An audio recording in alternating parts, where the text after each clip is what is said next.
반갑습니다. 송광입니다. 오늘은 그 종고루에 대해서 살펴볼까 합니다. 흔히 뭐 종각, 범종각 이렇게 이제 이야기를 하죠. 사찰에서 의식을 봉양할 때 반드시 필요한 4가지 법구가 있습니다. 그것을 우리가 사물이라 그러죠. 흔히 우리가 사물놀이를 할 때 그것도 역시 사찰의 사물에서부터 변형이 되었다. 이렇게 이제 보면 되겠습니다. 사물이라는 것은 우선 이제 범종, 그 다음에 법고, 모거, 운판 이 4가지를 이야기하는데 이 사물은 각기 따로이 보관되기도 하고 또 종각과 고루를 나누어서 보관하기도 합니다. 대체로 이제 큰 절에서는 한 곳에 이렇게 종각 같은 데 매달아서 사용을 하는 경우가 많고, 규모가 작은 곳에는 뭐 그저 종각에 종 하나 정도 이렇게 이제 보관하는 경우도 많이 있습니다. 이제 종고루라고 할 때는 루각의 형태이기 때문에 이제 종고루라 하는 것이고, 그냥 단청으로 지상에 바로 지은 경우에는 종각이라 해야 그게 맞죠. 그 다음에 이제 이 특이하게도 봉선사 같은 경우에 가서 보면요, 지금 범종각이 보통은 이렇게 쓰는데 봉선사 같은 경우는 넓을 범자 이 범종각으로 하고 있어요. 뭐 종소리 널리 퍼진다는 뜻으로 쓰겠죠. 그 다음에 다른 곳에서는 보면은 또 보종이라 하는 그러한 명칭을 쓰기도 합니다. 지금 보시는 것이 송광사의 종고루가 되죠. 그 밑에 지금 출입구가 있습니다. 저 출입구를 통해서 대웅전을 향하게 되어 있고, 위에는 지금 법고를 비롯한 사물이 보이고 있습니다. 변산 내수사 경우가 아마 보종각 그렇게 사용하고 있을 겁니다.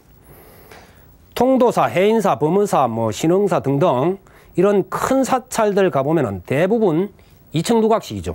2층 누각식으로 되어 있고 대부분 또 그 안에 함께 보관하는 경우가 있습니다. 물론 옛날 종이라서 사용하지 못할 경우에는 그냥 거기 두고 다시 종각을 다른 곳에 지어서 뭐 또 이제 하는 경우도 있습니다만은,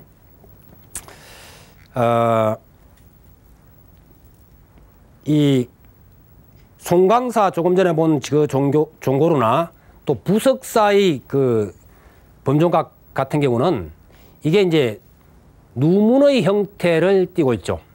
말하자면 종각 밑을, 종루 밑을 통과해야만 안으로 들어갈 수 있는 그와 같은 형태, 누문을 형태를 갖는 경우도 있습니다. 특히 이제 부석사 범종각 같은 경우는 아주 특이한 건축 구조를 가지고 있는데요. 밑에서 올라가면서 보면은 지붕이 팔짝 지붕식으로 되어 있어요. 그런데 팔짝 지붕이라고 하는 것이 나중에 건축을 제가 설명할 때 조금 한번 짚어볼 겁니다만은, 지붕이 이렇게 내려오고 이렇게 있으면은 이렇게 퍼져서 되는 경우, 보통 앞에서 전면에서 볼 때 이럴 경우에는 이제 팔짝 지붕이라 그럽니다. 팔짝 지붕이라 그러고, 수덕사 대웅전처럼 그냥 단면을 끊었을 때 지붕이 이렇게 딱 보이는 경우, 위에서 보면 이런 식으로 될 때 이걸 맞배 지붕이라 그럽니다. 요 형태를. 그런데 이 부석사의 범종각은 요 형태와 요 형태를 동시에 가지고 있어요. 그래서 이제 밑에서 올라가면서 보면은 팔짝 지붕식이고, 위에서 아래쪽을 향해서 보면은 맞배 지붕 형식을 하고 있습니다. 아마 그런 건축은 유일하지 싶은데 같이 병행되어 있는 것을 거의 볼 수가 없습니다. 그래서 아주 특이해서 기억이 참 많이 남는 그런 건데, 일반적으로 우리가 이제 한 곳에 이렇게 하지만은 수덕사 같은 경우에는 종각하고 또 법고각을 따로 이렇게 두어서 양쪽으로 보관한 경우도 있습니다. 그러니까는 종각은 범종각, 또 북을 이렇게 중심으로 해서 법고각 이렇게 이제 두 곳으로 하는 경우도 있다 하는 것을 아시면 좋겠습니다. 이 범종각은 일반적으로 법당에서 봤을 때 오른쪽에 위치하는 것이 대부분입니다. 우리가 보면은 대웅전의 왼쪽 이렇게 되죠. 범사를 가보신 분들은 가면서 보면은 반대로 되어 있습니다. 들어가면서 오른쪽에 종각이 있죠. 그런데 그 이전으로 올라가면은 일제시대 때까지만 하더라도 대웅전의 오른쪽, 우리가 보기에는 대웅전 왼쪽에 분명히 종각이 있었습니다.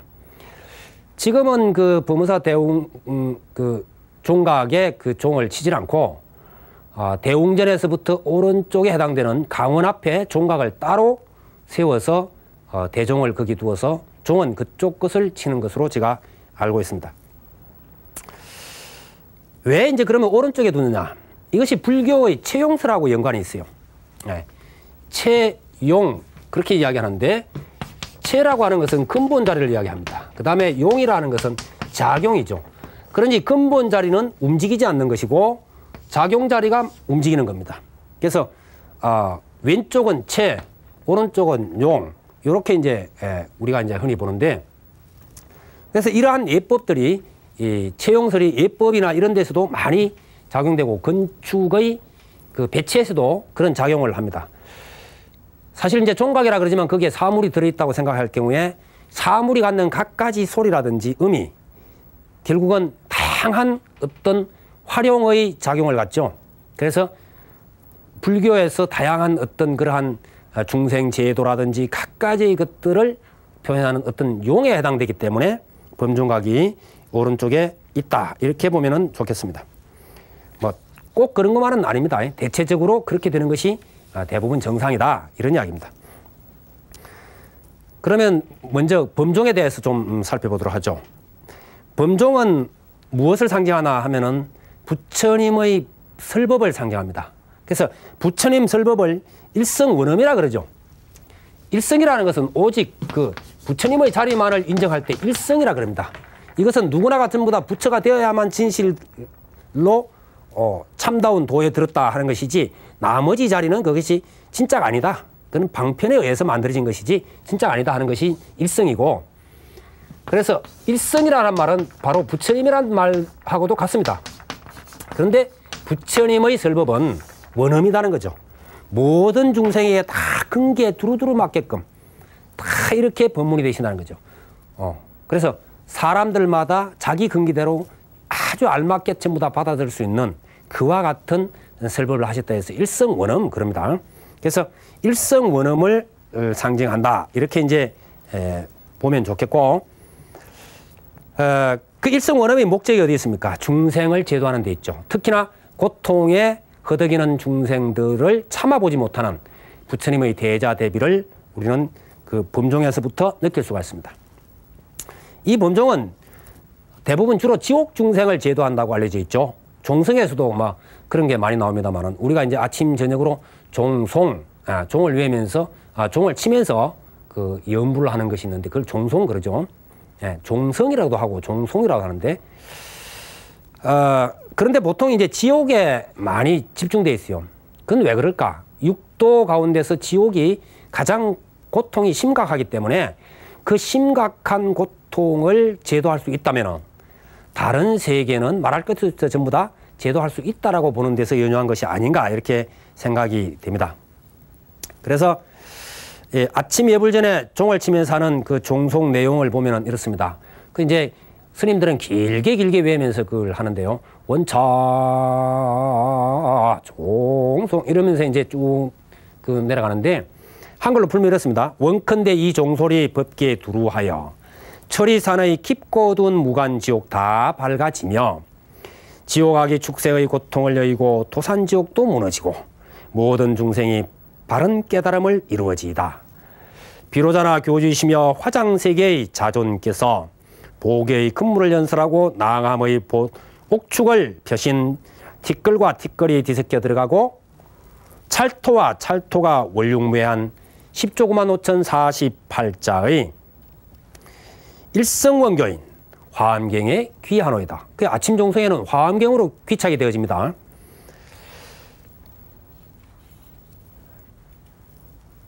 그래서 이제 화엄경 제1계라고 해서 일체유심조라고 보통 많이 알려져 있죠. 그 구절이 나옵니다. 만약 사람이 모든 일체 부처님을 알고자 할진대는 응당 법계의 성품을 가느라 오직 일체가 마음으로 이루어진 것이니라. 그러죠. 그래서 약인용료지 삼세일치볼 응관법계성 일체유심조라고 하는 그 화엄경 제1계를 외죠. 그러고 난 뒤에 이제 그 파지옥 지온 이런데 파지옥 진원이 아침 끝과 저녁 끝이 다릅니다. 아침 경우는 나무 왔다 시남 삼약 삼무따 구치남 옴 아다나 바바시 지리지리 훔 이렇게 나가는데 저녁 종소에 가서 파지옥 진원 가면은 그 옴 가라지야 사바로 가요. 그래서 이제 진원도 아침과 저녁에 따라서 차이가 납니다. 그 화엄경 제1계 개송 가운데서 어뜸이 간다 하기 때문에 이것은 제가 한번 적어드리죠.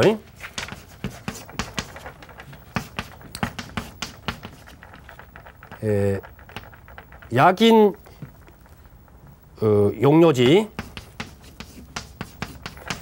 약이라는 것은 만약에 이런 뜻이죠. 만약에 사람이 어떤 사람이든 사람이 뭘 하고자 한다 이런 이야기입니다. 요지라 하는 것은 전부 다 확실하게 안다 할 때 이 요지란 말을 씁니다. 약인용요지 삼세일체불 과거 현재 미래의 모든 부처님에 대해서 알고자 한다면은 마땅히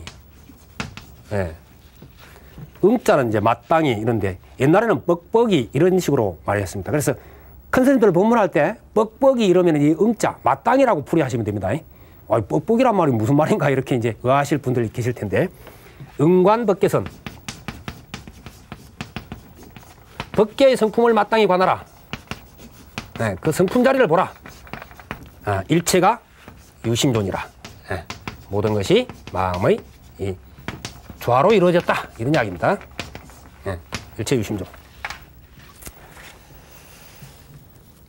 이제 이렇게 하고 난 뒤에는 그 뒤에 장엄연불이 쭉 이어집니다. 뭐 극락세계 10종 장엄에서부터 시작해서 서가열의 팔상성도 5종대왕 명심불망 뭐 수행자가 지킬 10가지 그 다음에 고성연불 10종 공덕 등등이 뭐 시간 나는 데까지 이제 늘릴 수가 있는데 줄일 수도 있고 늘릴 수도 있습니다. 이렇게 이제 쭉 해가면서 하고 그때 가면 이제 그 오도송 같은 경우가 많이 나옵니다. 오도송이라든지 아니면은 경전을 해석하는 데 있어서 뭐 개송 금강경 5가에서 나오는 뭐 야부송이라든지 이런 것들도 나오고요. 뭐 예를 들어서 뭐 청산 첩첩 미타구려 창에는 망망 정멸공유로다 뭐 이런 이제 개송들이 있습니다. 이런 개송을 쭉 하면서 나무아미타불을 길게 하죠. 그래서 아마 새벽에 산사에 가서 좀 일찍 잠을 깬 사람들이 이 종송을 가까이서 들을 수 있으면은 그야말로 환희심이 날 겁니다. 그 연불, 특히 연불 잘하시는 청아한 목소리로 하시면은 저는 뭐 연불에 별로 이렇게 좀 잘하지를 못합니다만 정말로 목소리 좋은 스님들이 계세요. 그래서 이제 그분들이 연불을 청하게 이렇게 하면은 마음의 모든 것이, 몸의 모든 것이 다 녹아내리는 듯한 그러한 경험을 할 수 있습니다. 저는 우리 은사스님이 그 이런 새벽에 보현행음품 독경할 때 그런 체험을 참 많이 했는데 그야말로 그 모든 게 다 녹아내리는 것 같죠. 그래서 그 절에 가서 만일 그 지낼 기회가 되면요. 스님들보다 좀 먼저 일어나셔가지고 이렇게 이제 종송하고 하는 것도 한번 들어보시고 또 도량송할 때 이렇게 쭉 돌 때 같이 이렇게 멀찍이서 따라가면서 한번 이렇게 해보시면은 참 좋은 다른 세계를 보는 듯한 느낌이 들 겁니다. 저녁 종성도 보면은 이제 앞에서 보면은 뭐 지옥이라든지 일체 중생에 대한 것이 나왔죠. 저녁 그 종성도 보면은 좀 간단합니다만은 역시 이것은 그 중생들의 부분을 따르고 있습니다. 문종성 번뇌단. 이 종소리를 듣고 번뇌가 전부 다 끊어지며 지혜장보리생. 지혜는 길어지고 깨달음의 일어나라. 깨달음에 들라는 말이죠. 네. 이 지옥 출삼계. 지옥을 벗어나서 삼계도 넘어서고 지옥만 넘어서는 게 아니라 우리가 삼계 자체가 윤회 아닙니까? 그래서 윤회의 세계도 훌쩍 뛰어넘어야 된다는 거죠. 그래서 출삼계, 원성불 도중생, 원컨대 부처를 이루고 모든 중생을 제도하여 지이다. 이러고는 오음가르지야 사바. 이러면 이제 됩니다. 이런 연불은 작은 종을 치면서 합니다. 근데 대종은 나중에 치죠.